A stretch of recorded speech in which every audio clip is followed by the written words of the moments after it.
इस कहानी की शुरुआत में एक लड़की को दिखाया जाता है जिसका नाम शेवरल स्प्रेड है।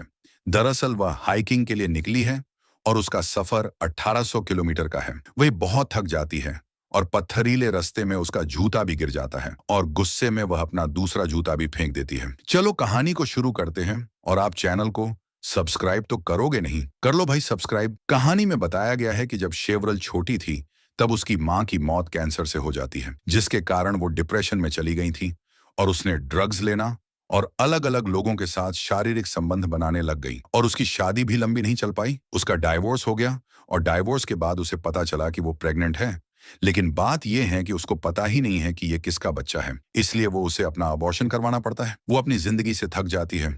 उसके एक फ्रेंड के सजेशन पर एक लंबी हाइकिंग करने का फैसला करती है, लेकिन उसे हाइकिंग का बिल्कुल भी एक्सपीरियंस नहीं होता है। वो अपना बैग पैक करती है जो बहुत ज्यादा भारी होता है। फिर वो एक आदमी से लिफ्ट मांगकर डेजर्ट तक पहुंच जाती है और अपनी हाइकिंग स्टार्ट करती है। कुछ देर चलने के बाद उसे एहसास होता है कि उसने हाइकिंग स्टार्ट करके गलती कर दी, लेकिन वो रुकती नहीं है। उसका बैग बहुत भारी होता है, उसमें सारी जरूरत का सामान है जो कि उसके लिए बहुत जरूरी है। वो धीरे धीरे आगे बढ़ती रहती है। काफी देर चलने के बाद वह एक जगह पर कैंप लगाकर बैठ जाती है और अपनी डायरी में एक्सपीरियंस लिखना स्टार्ट कर देती है। शेरल अपने साथ स्टोव भी लेकर आई होती है, लेकिन अपने साथ गलत गैस लेकर आई हुई होती है जिससे स्टोव नहीं जल सकता। उसे इस पर बहुत गुस्सा आता है और शेरल कैंप के अंदर भूखी सो जाती है। ये उस पूरे जंगल में अकेली होती है। उसे वहां डर भी लगता है, लेकिन वो हिम्मत नहीं हारती है। वो अगली सुबह अपने भारी बैग के साथ हाइकिंग के लिए रवाना हो जाती है और जब भी उसे भूख लगती वो कम से कम खाना खाती है ताकि खाना खत्म ना हो जाए। और उसे इस तरह से बीहड़ में चलते हुए 8 दिन हो गए। उसकी हालत बहुत खराब हो गई है। उसे लगा कि हाइकिंग आसान होगी, लेकिन यह उसकी सोच से भी बहुत ज्यादा मुश्किल था। एक दिन वह चलती हुई एक खेत के पास पहुंचती है। वहां पर वह एक ट्रैक्टर चलाते हुए एक आदमी को देखती है। वह आदमी उसे महिला को कहता है कि मैं अभी काम कर रहा हूं, तुम जाकर मेरी गाड़ी के अंदर बैठ जाओ। थोड़ी देर बाद वह आदमी भी कार के अंदर आ जाता है, लेकिन सेवरल को उसे आदमी से डर लग रहा होता है क्योंकि उसने उसे गाड़ी के अंदर गन देखी थी।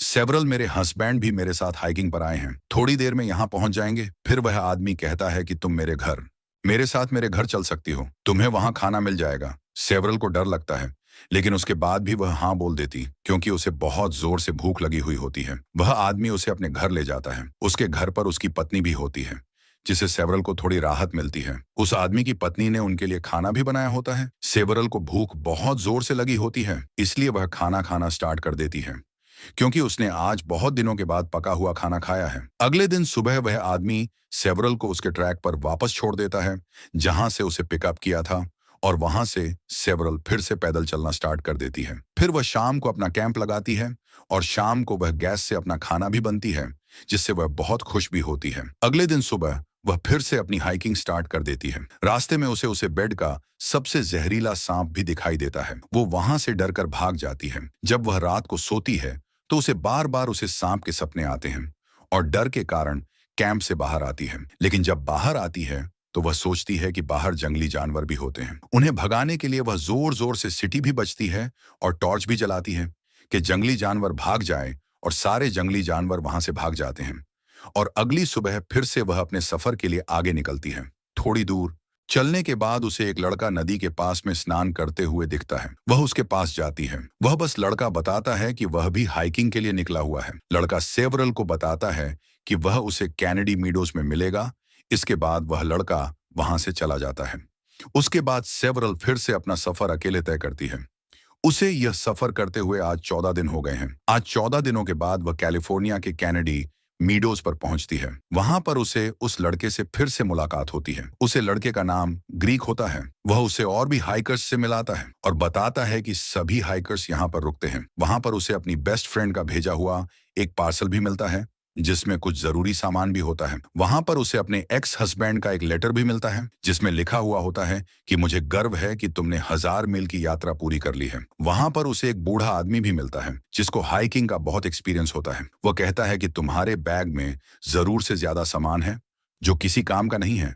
वह फालतू का सामान बैग से बाहर निकाल देता है और उसके जूते देखकर उसे एक जोड़ी सैंडल भी देता है क्योंकि उसके जूते बहुत टाइट होते हैं, जिसके कारण उसके पैर में छाले पड़ जाते हैं। उसके बाद वह अपनी बेस्ट फ्रेंड को कॉल करके बोलता है कि उसके लिए एक जोड़ी शूज पोस्ट कर दे। इसके बाद वह आगे का सफर स्टार्ट करती है। आगे बहुत सारी बर्फ जमी हुई होती है। ग्रीक ने उधर से जाने के लिए उसे मना किया हुआ होता है, लेकिन वह हार नहीं मानती है और बड़ी मुश्किल से उस बर्फीले रास्ते को पार करती है और थक कर एक जगह बैठ जाती है, क्योंकि उसका एक नाखून बहुत दर्द कर रहा होता है। जब वह नाखून को निकाल रही होती है, तब अचानक से उसका एक जूता पहाड़ी से नीचे गिर जाता है। उसे बहुत दुख होता है। फिर वह दूसरे जूते को भी निकालकर नीचे फेंक देती है और फिर वह बुढ़े आदमी के दिए हुए सैंडल को पहनती है और हाइकिंग करना फिर से स्टार्ट कर देती है। लेकिन उसे पहाड़ी रास्तों पर सैंडल पहनकर चलने में बहुत दिक्कत होती है। सेवरल 49 दिन का सफर करके अगले स्टेशन पर पहुंचती है। हाँ, पर उसकी बेस्ट फ्रेंड ने उसके लिए एक जोड़ी शूज भेजे हुए होते हैं, जिनकी उसे बहुत ज्यादा जरूरत होती है। यहाँ पर सेवरल एक दिन गुजारती है। यहाँ पर बैठे बैठे उसे अपनी पुरानी यादें आती हैं कि सेवरल के पिता एक अच्छे इंसान नहीं थे। वह सेवरल की माँ को बहुत ज्यादा टॉर्चर करते थे, जिसके कारण सेवरल की माँ अपने बच्चों को लेकर वहां से निकल गई थी और थोड़े टाइम बाद उसकी माँ की कैंसर के कारण मौत हो जाती है। उसके बाद सेवरल पूरी तरह से टूट चुकी थी और वह गलत आदतों का शिकार हो जाती है और वह अपनी शादी के बाद भी अपने हस्बैंड के लिए लॉयल नहीं रहती है। जब उसका हस्बैंड उसको किसी दूसरे आदमी के साथ देखा है, तो वह डिवोर्स करने का फैसला करता है। अब तक सेवरल को सफर करते हुए 58 दिन पूरे हो गए। वह अपना सफर पूरा करने वाली ही होती है, तब उसका पानी खत्म हो जाता है। थोड़ी देर बाद उसे एक लोहे का ड्रम दिखाई देता है। जब वह ड्रम के पास जाती है, तो उसमें देखी है तो उसमें पानी नहीं होता है, जिसके कारण उसे बहुत दुख होता है। लेकिन सेवरल हिम्मत नहीं हारती और लगातार आगे बढ़ती रहती है। थोड़ी दूर चलने के बाद उसे एक जगह बहुत गंदा पानी जमा हुआ दिखाई देता है। वह उस गंदे पानी को साफ करने की कोशिश करती है और 2 पानी की बोतल भर लेती है और उसमें पानी को फिल्टर करने वाली दवाई डालती है। तभी वहां पर 2 हंटर आते हैं और सेवरल से पानी मांगते हैं। सेवरल उन्हें मना करती है और कहती है कि यह पानी पीने लायक नहीं है। लेकिन जब वह बदतमीजी करते हैं तो सेवरल यहां से चली जाती है और दोनों हंटर भी यहां से निकल जाते हैं।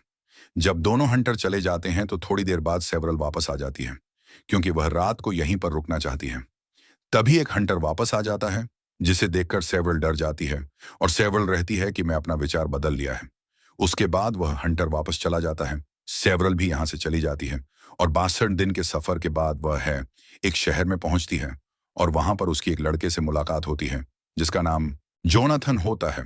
जोनाथन उसे एक कॉन्सेप्ट में चलने के लिए कहता है। सेवरल उसे हाँ बोल देती है और वह दोनों रात को एक कॉन्सेप्ट में जाते हैं और रात को दोनों फिजिकल क्लोज भी हो जाते हैं।